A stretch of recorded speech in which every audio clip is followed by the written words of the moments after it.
think, has redefined the American-born competencies.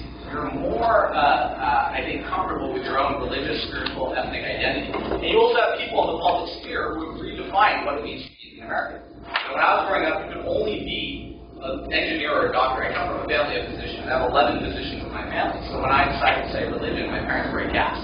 They were aghast, you know. It reminds me a little of someone else in my generation who has a very similar background, 12 physicians in his family. That's M. Night Shyamalan. Does anyone know M. Night? Yeah. So, you know, he was a great filmmaker. He's done some, I think, pretty bad stuff. You know a movie's bad when you can't watch it in an airplane. You know, normally movies are better at 35,000 feet because they take your mind off the fact that you're in a tin can flying over the ocean filled with gasoline, right? So you give movies more leeway when you're in an airplane. I saw one of his recent movies on a plane, and it was just horrible. So I'm really sad that M. Night's career has gone the way it is, but I really admired his early work, like Sixth Sense, especially in Grateful. There's something brilliant.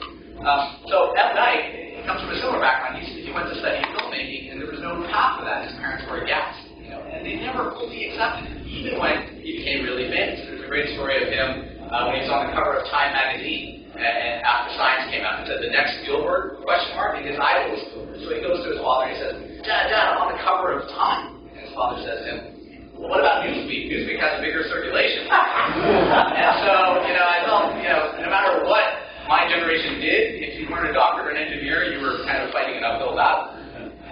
But your generation is different. If you want to be an actor, you have people in the public sphere like Cal Penn. If you want to be a governor, you have, you know, Haley and Jindal. If you want to be as well, you can get American.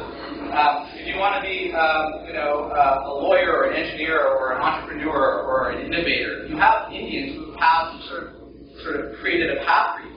And now, as Asian Americans, we can even be NBA players, thanks to Jeremy Lin. So there's this whole new kind of opportunity for ABCDs, American-born competencies, as opposed to earlier generations, to think about what it means to be Indian American. So I really am grateful that you've taken your Saturday to talk about these issues with all of us.